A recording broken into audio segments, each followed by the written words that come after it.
السلام علیکم ناظرین اکرام، کائنات کی تخلیق تو آدم علیہ السلام کی تخلیق سے بہت پہلے ہو چکی تھی، اور کائنات کی تخلیق ایک واقعہ ہے جو کہ 6 دنوں میں ہوا، اور آدم علیہ السلام کی تخلیق ایک دوسرا واقعہ ہے۔ لیکن جہاں تک آدم علیہ السلام کے زمین پر بھیجے جانے کے سبب کی بات ہے تو وہ قرآن مجید نے صاف الفاظ میں یوں بیان فرمایا ہے کہ اللہ عز و جل کو زمین پر ایک نائب مقرر کرنا تھا کہ جس کے لیے آدم علیہ السلام کی تخلیق کی گئی۔ یہ بات اللہ عز و جل نے آدم علیہ السلام کی پیدائش سے بھی پہلے فرشتوں سے کی تھی کہ میں زمین میں ایک خلیفہ یعنی نائب بنانے والا ہوں، لہذا آدم علیہ السلام کو ان کی کسی معصیت کے سبب زمین پر نہیں اتارا گیا بلکہ زمین کی نباتات عطا کرنے کے لیے اتارا گیا، اور یہ بطور انعام تھا کہ بطور سزا۔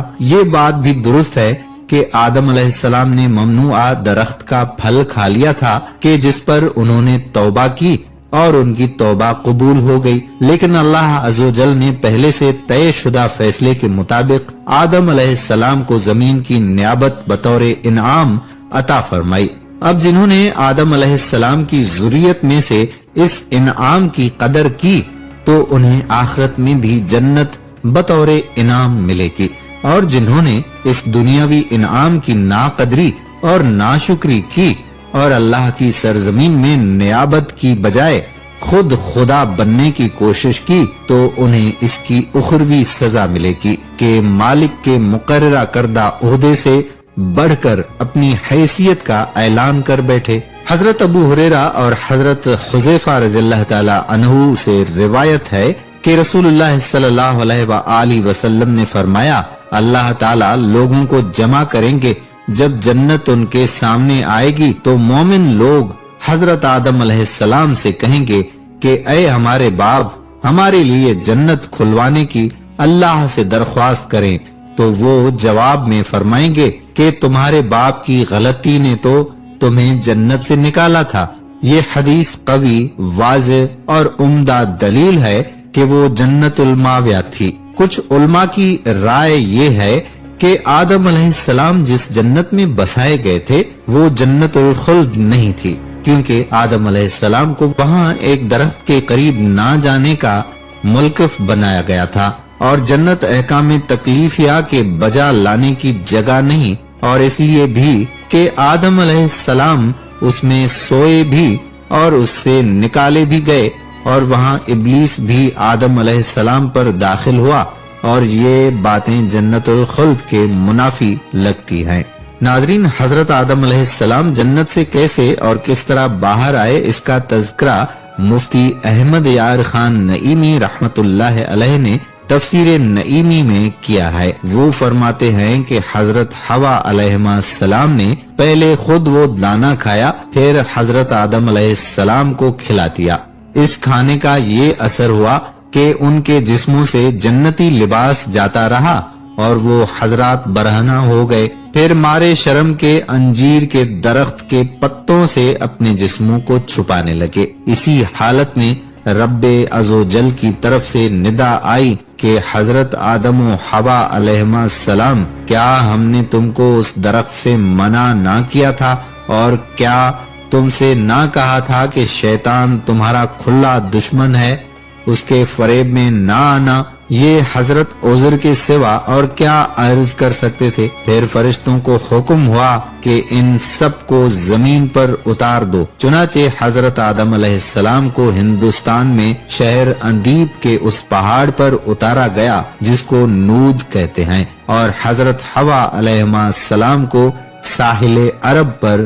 جدے میں، اور مور کو مرج الہند میں، اور شیطان کو جنگل میسان میں جو کہ بصرے سے کچھ فاصلے پر ہے، جہاں آج یاجوج ماجوج کی دیوار قائم ہے۔ سانپ کو سجستان یا اصفہان بھی اتارا گیا، اسی لیے اب وہاں بھی سانپ زیادہ ہوتے ہیں۔ حضرت آدم علیہ السلام کو کھیتی باڑی کرنے اور معاش حاصل کرنے کی تربیت مل گئی، اور حضرت حوا علیہ السلام کو حیض و حمل اور کم عقلی اور نقصان میراث ملی۔ سانپ کے پاؤں غائب کر دیے گئے اور وہ پیٹ کے بل چلایا گیا، اس کی غذا مٹی قرار دی گئی، جبکہ مور کے پاؤں بدتر شکل کر دیے گئے اور ابلیس کی صورت مسخ کر دی گئی اور وہ ذلیل و رسوا کر کے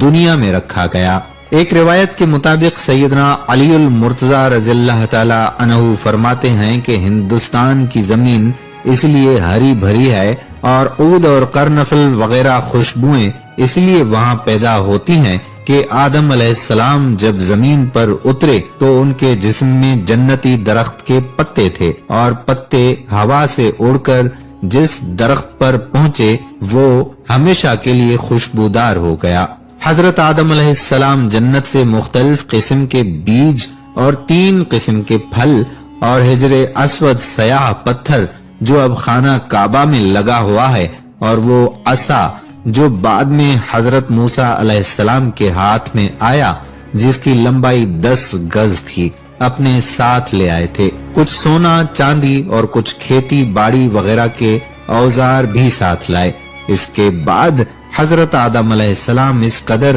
گریا و زاری میں مشغول ہو گئے۔ ناظرین، ابن عباس رضی اللہ تعالی عنہ سے مروی ہے کہ آدم علیہ السلام کو ارض ہند میں اور حوا کو جدہ میں اتارا گیا، پس آدم علیہ السلام ان کی تلاش میں نکلے یہاں تک کہ وہ دونوں اکٹھے ہو گئے۔ حضرت حوا ان کی طرف میدان مزدلفہ میں آگے بڑھی تھیں، اس لیے اس کا نام مزدلفہ پڑ گیا اور میدان میں دونوں نے ایک دوسرے کو پہچان لیا، لہذا اس کا نام عرفان پڑ گیا، اور جس جگہ دونوں اکٹھے ہوئے تھے اس کا نام جمعہ پڑ گیا۔ اور آدم علیہ السلام کو ارض ہند میں جس جگہ اتارا گیا اس کو بوز کہا جاتا ہے۔ حضرت مجاہد سے مروی ہے کہ ابن عباس رضی اللہ تعالی عنہ جب ہم کو یہ بتا رہے تھے تو اس مقام پر انہوں نے کہا کہ آدم علیہ السلام جب آسمان سے اترے تھے تو ارض ہند میں اترے تھے۔ حضرت حسن بصری رحمت اللہ علیہ فرماتے ہیں کہ آدم علیہ السلام کو ہند میں اتارا گیا، حوا علیہ السلام کو جدہ میں، ابلیس کو بصرہ سے چند میل دور دستمیان نامی جگہ میں اور سانپ کو اصفہان میں اتارا گیا، جبکہ حضرت ابن عمر رضی اللہ تعالی عنہ فرماتے ہیں کہ آدم علیہ السلام کو صفا پہاڑی اور حوا علیہ السلام کو مروہ پہاڑی پر اتارا گیا۔ ابن اسحاق سے مروی ہے کہ اہل تورات کے مطابق آدم کو ہند میں واسم نامی پہاڑ پر اتارا گیا جو کہ بھیل نامی وادی کے پاس تھا، اور یہ وادی دہنج اور مزل نامی شہر کے درمیان جو کہ ہند میں واقع تھے، اور حضرت حوا کو جدہ میں اتارا گیا جو کہ مکہ کے قریب واقع ہے۔ بعض کی رائے ہے کہ آدم علیہ السلام و دیگر کے اترنے کی جگہ کا درست علم صرف حدیث رسول صلی اللہ علیہ وآلہ وسلم سے ہی ہو سکتا ہے، اور حدیث بھی وہ جس کی اسناد صحیح ہوں۔ چونکہ ایسی کوئی بھی حدیث اس بارے میں ثابت نہیں ہے، اس کے باوجود جو کچھ روایات سے ملتا ہے اسے علماء اور اہل تورات و انجیل نے رد نہیں کیا، اس لیے ہم اس کو بھی مستند مان سکتے ہیں۔ ناظرین، بیشتر مورخین و محققین تخلیق آدم اور ان کے زمین پر آنے کو ایک ہی واقعہ قرار دیتے ہیں،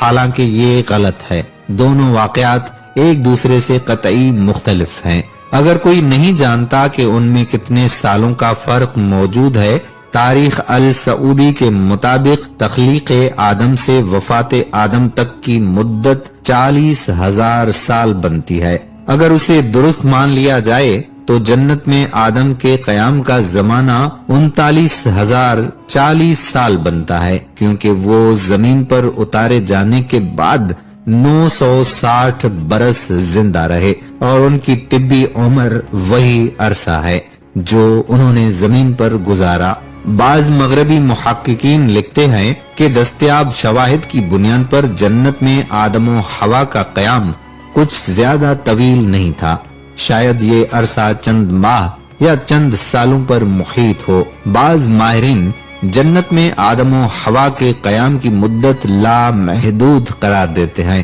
اور کچھ 3 آسمانی ساعت بتاتے ہیں۔ واضح رہے کہ ایک آسمانی ساعت زمین کے 150 برس کے برابر ہوتی ہے، جبکہ کچھ 100 سال کہتے ہیں۔ تاریخ وہب ابن منبع کے مصنف زمین پر حضرت آدم علیہ السلام کے اتارے جانے کو ہی تخلیق آدم قرار دیتے ہیں۔ ان کے بقول یہ واقعہ 8284 قبل مسیح میں پیش آیا۔ کمپنین بائبل کے مطابق یہ سال 4004 قبل مسیح ہے، جبکہ عربوں کے ہاں یہ 6174 قبل مسیح کا واقعہ بیان کیا جاتا ہے۔ دوستو، ہم امید کرتے ہیں کہ حضرت آدم علیہ السلام کا یہ قصہ آپ کو ضرور پسند آیا ہوگا۔ ایسی مزید انفارمیٹو ویڈیوز دیکھنے کے لیے آپ سے التماس ہے کہ آپ ہمارے یوٹیوب چینل کو سبسکرائب کر کے بیل آئیکن کو پریس کر لیں، تاکہ یہاں پر جتنی بھی ویڈیوز اپلوڈ ہوا کرتی ہیں ان کا نوٹیفیکیشن آپ کو بر وقت ملتا رہے۔ آنے والی ویڈیو تک ہم آپ سے چاہتے ہیں اجازت۔ اللہ حافظ۔